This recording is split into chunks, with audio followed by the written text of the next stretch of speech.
Magluluto tayo guys ng tortang isdang maliliit. Ayun, ganito siya. Ayun, ganito siya. Yan. Tapos, ang nilagay ko dito guys ay harina. Ayan. Tsaka cornstarch, bawang, sibuyas, at egg, at paminta, asin, tapos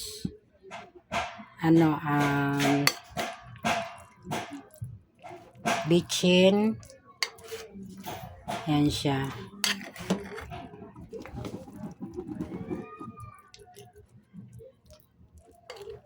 At naglagay ako ng food color na kulay yellow, dilaw. Sarap to guys, tortahin. Basta kompleto sa ingredients. Yan. So, naubusan tayo ng gas. Wala na siyang laman. So, maglipat tayo ng isang tangke nang makakapag-start na tayo ng luto. So, yan guys. Start na tayo. So, yan na yung kagandahan kapag may guys, yung extra tangke, no? Maubusan ka ng gas, makakapagluto ka kaagad. Kaya lang advantage talaga na kailangan may extra kang tangke. So start na tayo guys sa pagluluto. Ito na yung ating tortang isdang gagawin. Tagal-tagal na ako din nakaluto nito, kaya ito yung naisipan ko magluto na ngayon ng ganito. Dagan natin ng laki para sulit.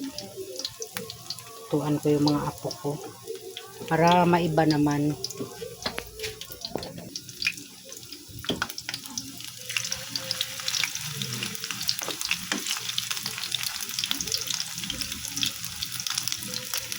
Kanin natin dito tubig pa.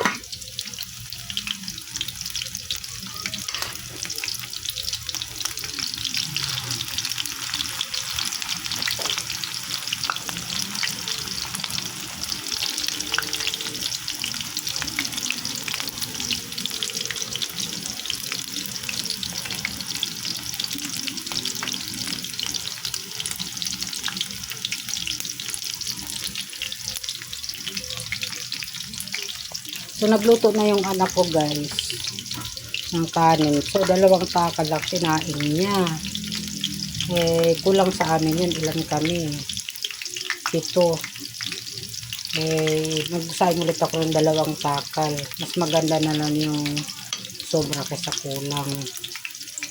So, ito yung niluto ng anak ko. Ipakita ko sa inyo guys. Ito. Kulang sa amin. Pag nagluto talaga, isip-isip din para hindi masayang yung isang salangan lang ba. Yung gas ang isipin natin para sulit yung pagluto natin na isang salangan lang. Hindi tayo paulit-ulit ng magsalang ng bigas. Hindi niya alam na nagsaing na naman yung mama niya ulit. Talaga yung mga batang ito, pag sila lang, nako, kulang sa diskarte.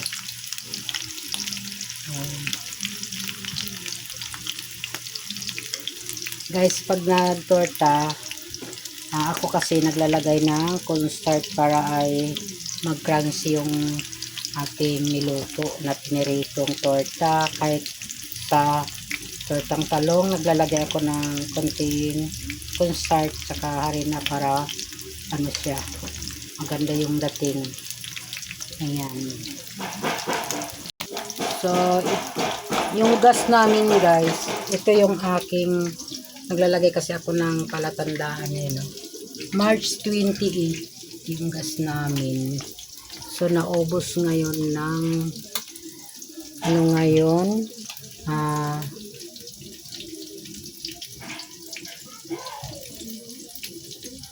19 no.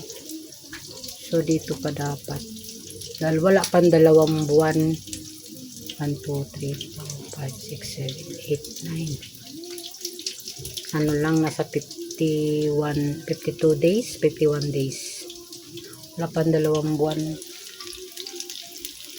So, baliktad na natin guys yung ating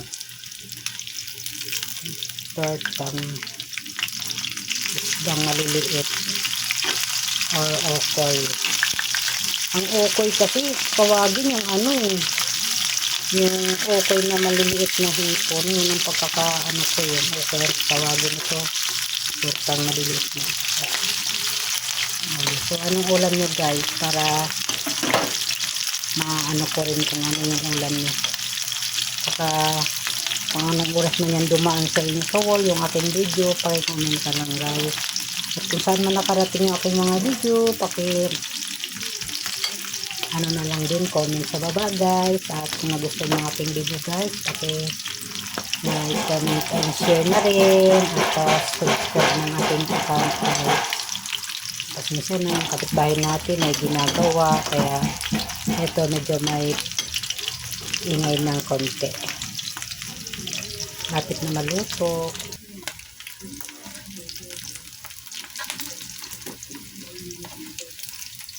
Sarap to sa ano, may sasawang toyo, no? Ito na.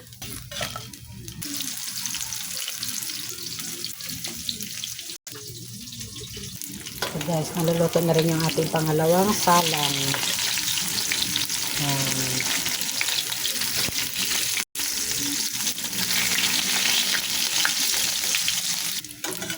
Ito na ang ating pangalawang salang.